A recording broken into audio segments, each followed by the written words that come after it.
ಕೇಳಿ ಬಂದಿದೆ. ಯಾಕಂದ್ರೆ ಈ ಒಂದು ಬಲ್ಡೋಟ ಕಾರ್ಖಾನೆ ವಿಸ್ತರಣೆ ಆದ್ರೆ ಕೊಪ್ಪಳ ನಗರ ಮತ್ತು ಭಾಗ್ಯನಗರಕ್ಕೆ ಯಾವ ರೀತಿ ಒಂದು ಪರಿಣಾಮ ಬೀರಲಿದೆ, ಇಲ್ಲಿರುವ ಜನರ ಮೇಲೆ ಯಾವ ರೀತಿ ಆರೋಗ್ಯದ ಮೇಲೆ, ಬೆಳೆಗಳ ಮೇಲೆ, ರೈತರ ಮೇಲೆ ಯಾವ ರೀತಿ ಪರಿಣಾಮ ಆಗುತ್ತೆ ಅನ್ನೋದನ್ನ ಸಾಕಷ್ಟು ಜನರು ಸರ್ಕಾರಕ್ಕೆ ಒಂದು ಮನವರಿಕೆ ಮಾಡುವಂತ ಕೆಲಸವನ್ನ ಮಾಡಿದ್ರು. ಕಳೆದ 1 ವರ್ಷಗಳಿಂದ ನಿರಂತರವಾಗಿ ಈ ಒಂದು ಹೋರಾಟ ನಡೀತದೆ. ಆದ್ರೆ ಇದುವರೆಗೂ ಕೂಡ ಸರ್ಕಾರಕ್ಕೆ ಕಣ್ಣು ಮತ್ತು ಕಿವಿ ಕೇಳಿಸ್ತಾ ಇಲ್ಲ ಅಂತಕ್ಕಂಥದ್ದು ಇಲ್ಲಿರುವಂತಹ ವಾದ. ಸತ್ಯ ಈ ವಿಚಾರವಾಗಿ ಈಗಾಗಲೇ ಏನಂತಂದ್ರೆ ಸಾಕಷ್ಟು ಬಾರಿ ಮನವಿಯನ್ನ ಮಾಡಿದ್ರು ಕೂಡ ಈ ಪ್ರತಿಭಟನಾಕಾರರಿಗೆ ಯಾವುದೇ ರೀತಿಯಂತ ಒಂದು ಮನವಿಗೆ ಏನಂತಂದ್ರೆ ಸರ್ಕಾರ ಒಂದು ಸ್ಪಂದನೆ ನೀಡಿಲ್ಲ.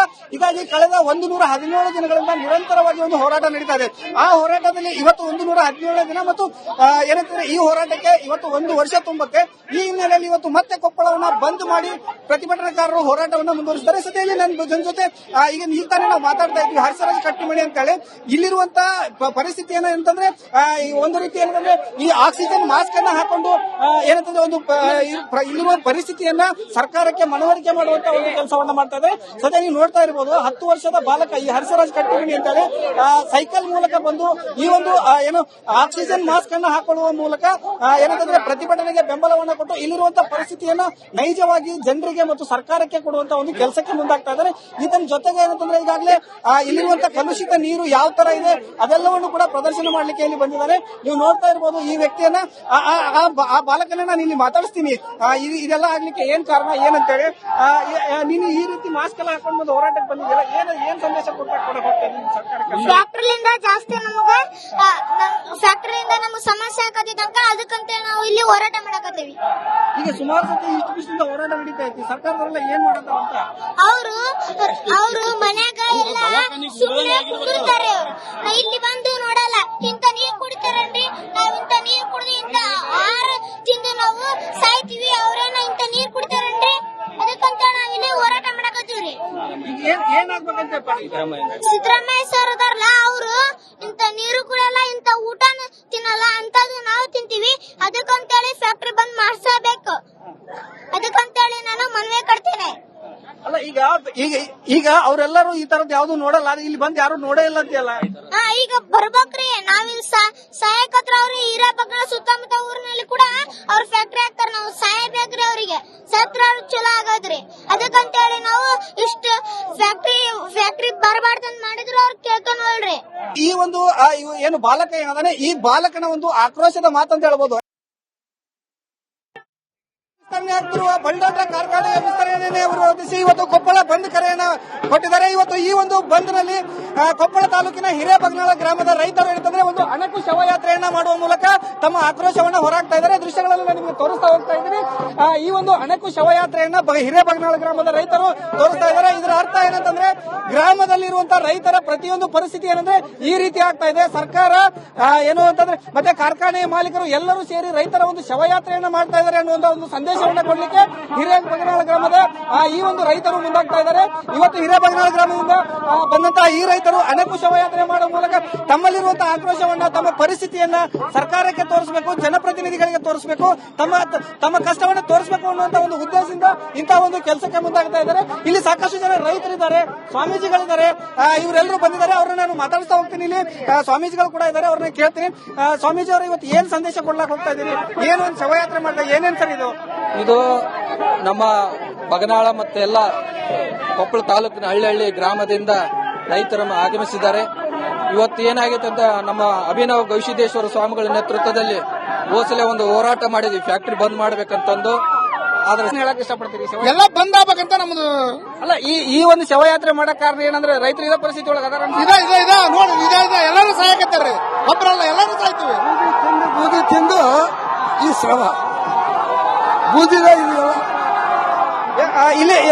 ಇಲ್ಲಿ ಇದೇ ರೀತಿ ನಿಮ್ಗೆ ವಿಜುವಲ್ಸ್ಗಳಲ್ಲಿ ತೋರಿಸ್ತಾ ಹೋಗ್ತೇನೆ. ರೈತರು ಏನಂತಂದ್ರೆ ಈ ಒಂದು ಅಣಕು ಶವಯಾತ್ರೆ ಮೂಲಕ ಬಾಯಿ ಬಡಿದುಕೊಳ್ಳುವ ಮೂಲಕ ಏನಂದ್ರೆ ತಮ್ಮ ಒಂದು ಆಕ್ರೋಶವನ್ನು ಕೂಡ ಹೊರ ಹಾಕ್ತಾ ಇದ್ದಾರೆ. ನೋಡ್ತಾ ಇರಬಹುದು. ಅಂದ್ರೆ ಇದನ್ನು ನೋಡಿದ್ರೆ ಗೊತ್ತಾಗುತ್ತೆ ಈ ಒಂದು ಕಾರ್ಖಾನೆಯ ಪರಿಣಾಮದಿಂದ ರೈತರು ಯಾವ ರೀತಿಯಾದ ಒಂದು ಆಕ್ರೋಶಕ್ಕೆ ಹೊರಗಾಗಿದ್ದಾರೆ ಅಂತಕ್ಕಂಥದ್ದು ಈ ಒಂದು ರೈತರ ಪರಿಸ್ಥಿತಿಯನ್ನು ನೋಡಿದ್ರೆ ಗೊತ್ತಾಗುತ್ತೆ.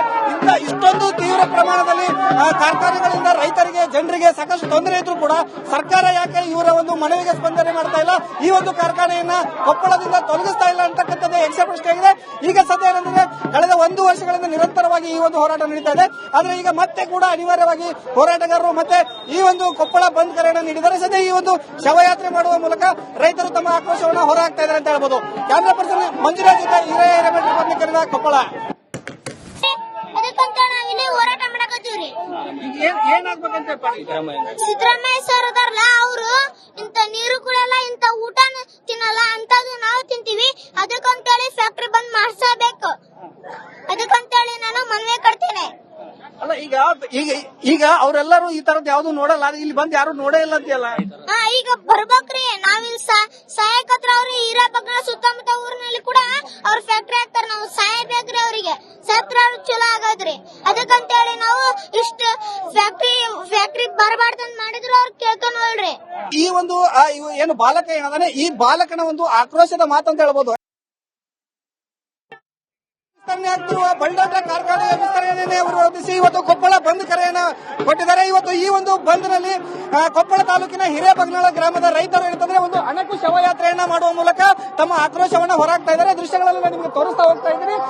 ಈ ಒಂದು ಅಣಕು ಶವಯಾತ್ರೆಯನ್ನ ಹಿರೇಬಗನಾಳ ಗ್ರಾಮದ ರೈತರು ತೋರಿಸ್ತಾ ಇದ್ದಾರೆ. ಇದರ ಅರ್ಥ ಏನಂತಂದ್ರೆ ಗ್ರಾಮದಲ್ಲಿರುವಂತಹ ರೈತರ ಪ್ರತಿಯೊಂದು ಪರಿಸ್ಥಿತಿ ಏನಂದ್ರೆ ಈ ರೀತಿ ಆಗ್ತಾ ಇದೆ. ಸರ್ಕಾರ ಏನು ಅಂತಂದ್ರೆ ಮತ್ತೆ ಕಾರ್ಖಾನೆಯ ಮಾಲೀಕರು ಎಲ್ಲರೂ ಸೇರಿ ರೈತರ ಒಂದು ಶವಯಾತ್ರೆಯನ್ನ ಮಾಡ್ತಾ ಇದ್ದಾರೆ ಅನ್ನುವಂತ ಒಂದು ಸಂದೇಶವನ್ನ ಕೊಡ್ಲಿಕ್ಕೆ ಹಿರೇಬಗನಾಳ ಗ್ರಾಮದ ಈ ಒಂದು ರೈತರು ಮುಂದಾಗ್ತಾ ಇದ್ದಾರೆ. ಇವತ್ತು ಹಿರೇಬಗನಾಳ ಗ್ರಾಮದಿಂದ ಬಂದಂತಹ ಈ ರೈತರು ಅಣಕು ಶವಯಾತ್ರೆ ಮಾಡುವ ಮೂಲಕ ತಮ್ಮಲ್ಲಿರುವಂತಹ ಆಕ್ರೋಶವನ್ನ, ತಮ್ಮ ಪರಿಸ್ಥಿತಿಯನ್ನ ಸರ್ಕಾರಕ್ಕೆ ತೋರಿಸಬೇಕು, ಜನಪ್ರತಿನಿಧಿಗಳಿಗೆ ತೋರಿಸಬೇಕು, ತಮ್ಮ ಕಷ್ಟವನ್ನ ತೋರಿಸಬೇಕು ಅನ್ನುವಂತ ಒಂದು ಉದ್ದೇಶದಿಂದ ಇಂತಹ ಒಂದು ಕೆಲಸಕ್ಕೆ ಮುಂದಾಗ್ತಾ ಇದ್ದಾರೆ. ಇಲ್ಲಿ ಸಾಕಷ್ಟು ಜನ ರೈತರಿದ್ದಾರೆ, ಸ್ವಾಮೀಜಿಗಳಿದ್ದಾರೆ, ಇವರೆಲ್ಲರೂ ಬಂದಿದ್ದಾರೆ. ಅವ್ರನ್ನ ನಾನು ಮಾತಾಡ್ತಾ ಹೋಗ್ತೀನಿ. ಇಲ್ಲಿ ಸ್ವಾಮೀಜಿಗಳು ಕೂಡ ಇದ್ದಾರೆ, ಅವ್ರನ್ನ ಕೇಳ್ತೀನಿ. ಸ್ವಾಮೀಜಿ ಅವರು ಇವತ್ತು ಏನ್ ಸಂದೇಶ ಕೊಡ್ಲಾಕ್ ಹೋಗ್ತಾ ಇದ್ದೀರಿ? ಏನ್ ಒಂದು ಶವಯಾತ್ರೆ ಮಾಡ್ತಾ ಏನೇನ್ ಸರ್ ಇದು ನಮ್ಮ ಬಗನಾಳ ಮತ್ತೆ ಎಲ್ಲ ಕೊಪ್ಪಳ ತಾಲೂಕಿನ ಹಳ್ಳಿ ಗ್ರಾಮದಿಂದ ರೈತರು ಆಗಮಿಸಿದ್ದಾರೆ. ಇವತ್ತು ಏನಾಗಿದೆ ಅಂತ ನಮ್ಮ ಅಭಿನವ ಗವಿಸಿದ್ದೇಶ್ವರ ಸ್ವಾಮಿಗಳ ನೇತೃತ್ವದಲ್ಲಿ ಹೋಸಲೆ ಒಂದು ಹೋರಾಟ ಮಾಡಿದ್ವಿ, ಫ್ಯಾಕ್ಟರಿ ಬಂದ್ ಮಾಡ್ಬೇಕಂತಂದು. ಆದ್ರೆ ಹೇಳಕ್ ಇಷ್ಟಪಡ್ತೀರಿ, ಎಲ್ಲ ಬಂದ್ ಆಗ್ಬೇಕಂತ ನಮ್ದು. ಅಲ್ಲ, ಈ ಒಂದು ಶವಯಾತ್ರೆ ಮಾಡಕ್ ಕಾರಣ ಏನಂದ್ರೆ ರೈತರು ಇದೇ ಪರಿಸ್ಥಿತಿ ಒಳಗೆ ಅದಾರ. ನೋಡಿ ಎಲ್ಲರೂ ಸಾಯಕತ್ತಾರ್ರಿ, ಒಬ್ಬರಲ್ಲ ಎಲ್ಲರೂ ಸಾಯ್ತೀವಿ. ಬೂದಿ ತಿಂದು ಈ ಶ್ರಮ ಬೂದಿದ ಇಲ್ಲಿ ಇದೇ ರೀತಿ ಇನ್ನು ನಿಮ್ಗೆ ವಿಜುವಲ್ಸ್ಗಳನ್ನು ತೋರಿಸ್ತಾ ಹೋಗ್ತೀನಿ. ರೈತರು ಏನಂತಂದ್ರೆ ಈ ಒಂದು ಅಣಕು ಶವಯಾತ್ರೆ ಮೂಲಕ ಬಾಯಿ ಬಡಿದುಕೊಳ್ಳುವ ಮೂಲಕ ಏನಂತಂದ್ರೆ ತಮ್ಮ ಒಂದು ಆಕ್ರೋಶವನ್ನು ಕೂಡ ಹೊರ ಹಾಕ್ತಾ ಇದ್ದಾರೆ. ನೋಡ್ತಾ ಇರಬಹುದು. ಅಂದ್ರೆ ಇದನ್ನ ನೋಡಿದ್ರೆ ಗೊತ್ತಾಗುತ್ತೆ ಈ ಒಂದು ಕಾರ್ಖಾನೆಯ ಪರಿಣಾಮದಿಂದ ರೈತರು ಯಾವ ರೀತಿಯಾದ ಒಂದು ಆಕ್ರೋಶಕ್ಕೆ ಹೊರಗಾಗಿದ್ದಾರೆ ಅಂತಕ್ಕಂಥದ್ದು ಈ ಒಂದು ರೈತರ ಪರಿಸ್ಥಿತಿಯನ್ನು ನೋಡಿದ್ರೆ ಗೊತ್ತಾಗುತ್ತೆ. ಇಷ್ಟೊಂದು ತೀವ್ರ ಪ್ರಮಾಣದಲ್ಲಿ ಕಾರ್ಖಾನೆಗಳಿಂದ ರೈತರಿಗೆ ಜನರಿಗೆ ಸಾಕಷ್ಟು ತೊಂದರೆ ಇದ್ರೂ ಕೂಡ ಸರ್ಕಾರ ಯಾಕೆ ಇವರ ಒಂದು ಮನವಿಗೆ ಸ್ಪಂದನೆ ಮಾಡ್ತಾ ಇಲ್ಲ, ಈ ಒಂದು ಕಾರ್ಖಾನೆಯನ್ನ ಕೊಪ್ಪಳದಿಂದ ತೊಲಗಿಸ್ತಾ ಇಲ್ಲ ಅಂತಕ್ಕಂಥದ್ದು ಯಕ್ಷ ಪ್ರಶ್ನೆ ಆಗಿದೆ. ಈಗ ಸದ್ಯ ಏನಂದ್ರೆ ಕಳೆದ 1 ವರ್ಷಗಳಿಂದ ನಿರಂತರವಾಗಿ ಈ ಒಂದು ಹೋರಾಟ ನಡೀತಾ ಇದೆ.